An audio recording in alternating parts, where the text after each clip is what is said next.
Inicialmente, o infanticídio ele é um crime tipificado no artigo 123 do Código Penal e ele acontece quando a mãe mata o seu próprio filho durante ou logo após o parto, que é considerado quando ela está sob a influência do chamado estado puerperal. O infanticídio, portanto, é considerado um tipo de homicídio privilegiado e por isso a sua pena é reduzida em relação ao homicídio simples, sendo que a previsão acaba sendo de 2 a 6 anos. Além disso, o estado puerperal, ele acontece por causa de uma espécie de alteração psíquica na mãe, que é causada pelas condições do parto. Ou seja, o excesso de sangue, dor, agonia, o desespero e tudo mais. Além das alterações hormonais que as mulheres normalmente sofrem durante esse período. Então, essas condições, de certa forma, fazem com que a mãe, entre aspas, rejeite o que está saindo de dentro dela, já que, devido a essa diminuição da capacidade do raciocínio que é causada pelo estado puerperal, ela acaba entendendo que aquele bebê é a causa de todo o sofrimento pelo qual ela está passando no momento. Então, por isso, ela acaba tentando matar o próprio filho. Algumas pessoas ficam com dúvida em relação ao intervalo de tempo em que é possível cometer um infanticídio, mas é basicamente enquanto durar o estado puerperal, que é uma coisa que varia de mulher para mulher, sendo que a maioria passa por ele assim de uma forma mais tranquila. E, por fim, no que diz respeito à classificação do infanticídio, é possível citar que ele é um crime, em regra, próprio, já que apenas a mãe pode praticar, desde que não haja concurso de pessoas. Ele é um crime de forma livre, porque a mãe pode utilizar qualquer meio, desde que ocorra a morte. É um crime comissivo, porque a mãe precisa agir ativamente de alguma forma para que ele ocorra. É um crime material, por ter que acontecer a morte para que se consuma o crime, e a morte está descrita no tipo penal. Ele é unissubjetivo, porque admite apenas uma pessoa para que se consuma o crime, com a ressalva de que ele admite participação.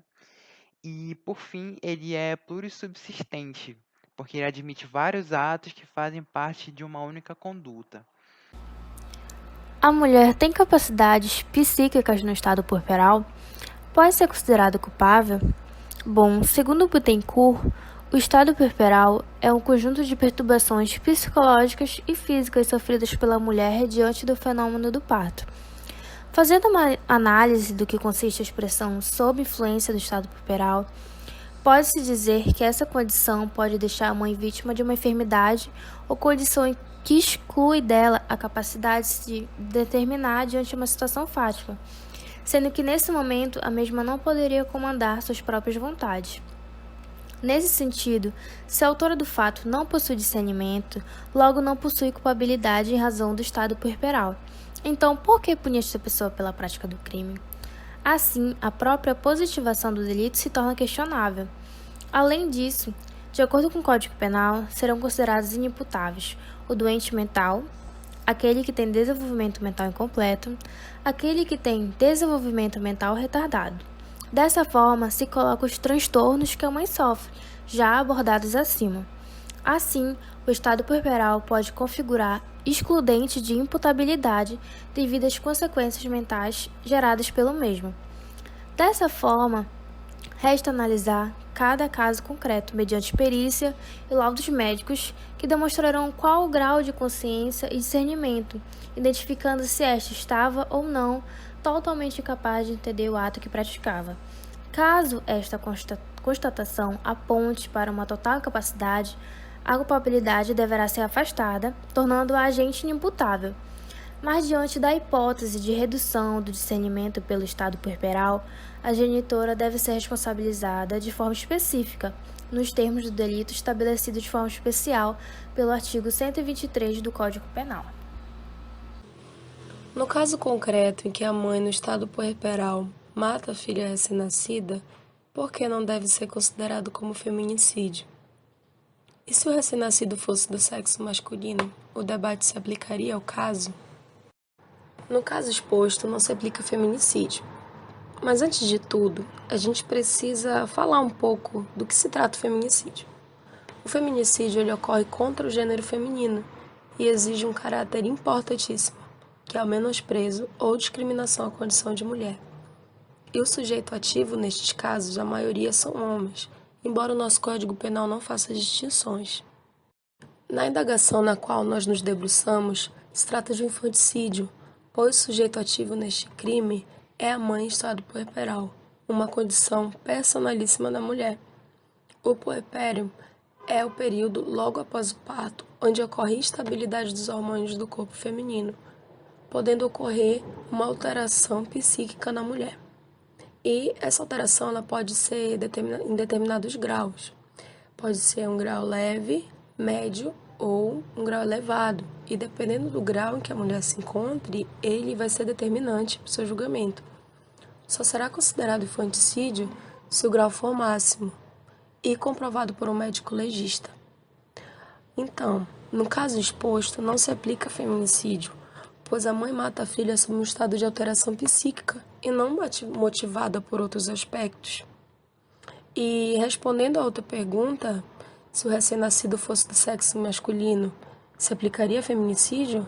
Mais uma vez, não se aplicaria feminicídio, porque, como visto anteriormente, o feminicídio ele ocorre contra o gênero feminino. Agora, vamos discutir a partir de que momento uma criança, o feto, é considerado uma mulher, para os termos específicos. Existem muitas correntes sobre o momento em que se pode considerar uma mulher, e vamos discutir agora sobre esse momento usando algumas diretrizes. A primeira trata-se da OMS, que é a Organização Mundial de Saúde, utilizada em muitos âmbitos do direito para incorrer sobre diversos assuntos e ainda utilizada como segmento para a resolução de conceitos como, por exemplo, dentro da bioética e do biodireito. Em primeira análise, a OMS diz que uma menina, para este caso em questão, só tem seu termo específico de mulher após a menarca e mudanças fisiológicas em seu corpo, geralmente trazidas por volta de 13 a 15 anos.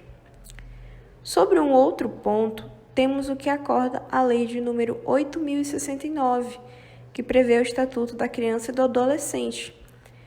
Em seu artigo 2º, considera-se que, para efeitos da lei, a pessoa de 0 a 12 anos de idade incompletas e adolescentes a partir de 12 até os 18 anos de idade.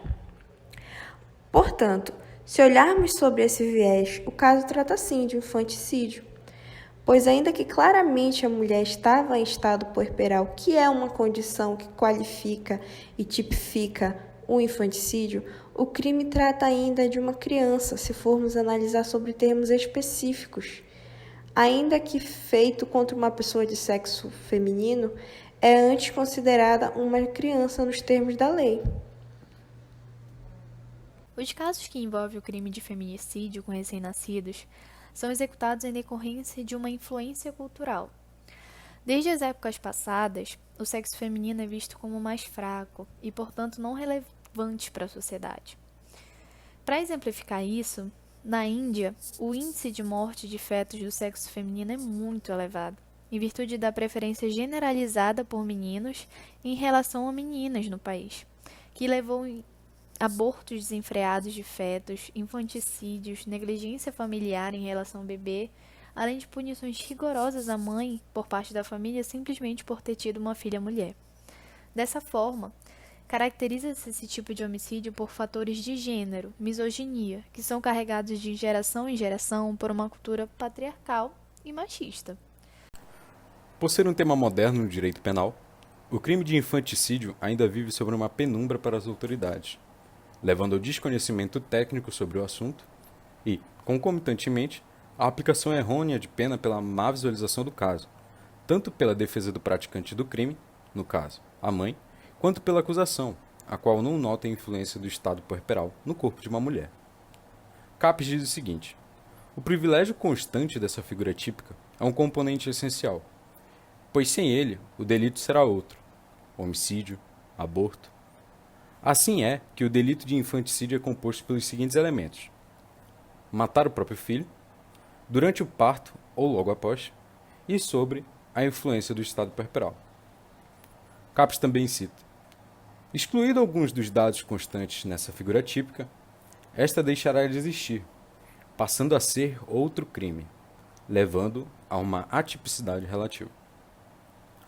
Nosso Código Penal adota o critério fisiopsicológico, levando em conta a influência do estado puerperal.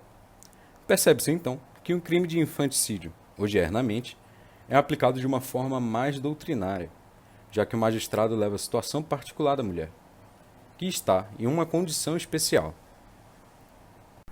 Agora vamos analisar uma questão da VUNESP. Medusa, sob a influência do estado puerperal, veio a matar o próprio filho recém-nascido logo após o parto. Segundo estabelecido pelo Código Penal em relação a essa conduta, é correto afirmar que Medusa a.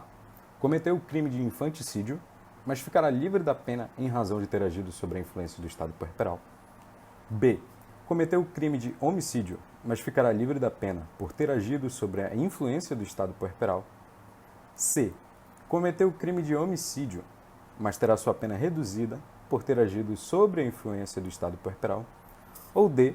Cometeu o crime de infanticídio. O gabarito da questão é a letra D. Cometeu o crime de infanticídio, já explicado anteriormente que está previsto no artigo 123, variando sua pena de detenção de 2 a 6 anos. Sendo assim, a mulher que praticou o crime de infanticídio não ficará livre de pena, por ter previsão legal sobre isso.